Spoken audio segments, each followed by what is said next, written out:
بسم اللہ الرحمن الرحیم۔ ایک شخص کہنے لگا کہ حضور سید عالم صلی اللہ علیہ وسلم کی ولادت کے بارے میں اعلیٰ حضرت نے لکھا ہے کہ وہ 8 ربیع الاول اور حضور کی تاریخ وفات جو ہے وہ 12 ربیع الاول۔ اب کیا یہ ایسا ہے؟ اس کا جواب یہ ہے کہ اعلیٰ حضرت رحمۃ اللہ علیہ نے صرف 8 تھوڑا ہی لکھا ہے، 8 بھی لکھا ہے لیکن اور بھی اقوال لکھے ہیں، یعنی 7 اقوال اعلیٰ حضرت نے نقل فرمائے۔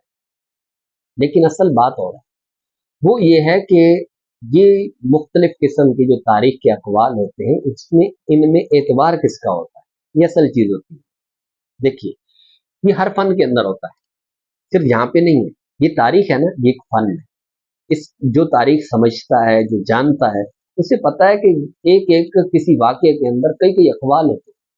خود امام علی مقام امام حسین رضی اللہ تعالیٰ عنہ کی شہادت جو ہے نا وہ کس دن کو ہوئی ہے، اس میں اختلاف ہے۔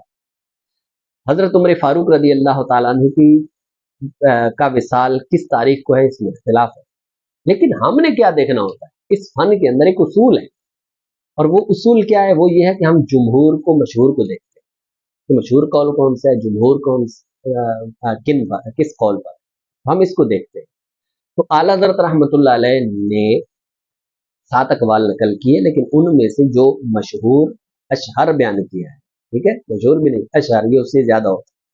اچھا، اشہر ہے اور اکثر یعنی اکثر مورخین کا، اور پھر اسی طریقے سے ماخوذ اور مشہور جو قول بیان کیا ہے وہ کون سا بیان کیا؟ وہ فرمایا کہ وہ 12 ربیع الاول، یعنی حضور کی تاریخ ولادت اعلیٰ حضرت نے جو بیان کی ہے وہ 12 ربیع الاول ہے، جیسا کہ آپ یہ یہاں پر اسکرین شاٹ میں دیکھ بھی رہے ہیں، یہ اعلیٰ حضرت کی بات ہے۔ اچھا، پھر اب اس کے بعد ہم آگے بڑھتے ہیں۔ میں آپ کو ایک مثال کے ساتھ سمجھاتا ہوں کہ اعتبار کس کا ہوگا، یعنی مختلف جب اقوال اس طرح کی تاریخ میں آ جاتے ہیں تو پھر اعتبار کس کا ہوتا ہے، اس کو ایک مثال سے سمجھیں۔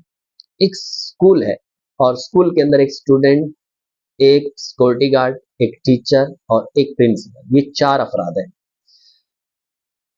اسٹوڈنٹ کہہ رہا ہے کہ جناب ہماری جو چھٹیاں شروع ہو رہی ہیں وہ منگل کو شروع ہو رہی ہیں۔ اچھا، دوسرا جو ٹیچر ہے وہ کہہ رہا ہے کہ جناب نہیں، بدھ سے شروع ہو رہا ہے۔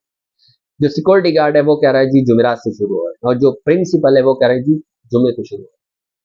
پرنسپل وہ ہے کہ جس نے چھٹی دینی ہے، پرنسپل وہ ہے جس نے قلم چلانا ہے، پرنسپل وہ ہے جس نے آرڈر کرنا ہے کہ چھٹی کس دن ہوگی۔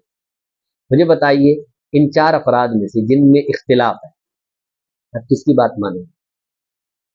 ظاہر سی بات ہے آپ یہی کہیں گے بھائی جو اتھارٹی ہے وہ کس کو ہے، تو جناب اس کو حاصل ہے پرنسپل کو۔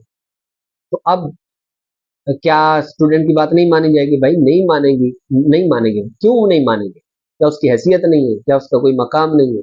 کیا وہ کوئی مسلمان نہیں؟ بھائی سب کچھ ہے، لیکن اس کے مقابلے میں، اس پرنسپل کے مقابلے کی بات ہو رہی ہے، تو اس اعتبار سے اس کی بات مانی جائے گی، اس کی بات نہیں مانی، ٹیچر کی بات نہیں مانی جائے گی، سیکورٹی گارڈ کی بات نہیں مانی جائے گی، اس کی بات مانی جائے گی۔ بالکل اسی طرح یہاں پر بھی ہوتا ہے کہ کس کی بات مانی جائے گی؟ جمہور کی بات مانی جائے گی۔ کس کی بات مانی جائے گی؟ جو مشہور قول ہوگا، ورنہ تو کتنے اقوال ہوتے ہیں۔ یہ تو اب جس سے یہ بات سمجھ میں آ جائے اس سے تو کوئی مسئلہ ہی نہیں ہے، اور جس نے نہ سمجھنا ہے نہ وہ حق کو قبول کرنا چاہتا ہے تو اس کا کوئی علاج ہی نہیں ہے۔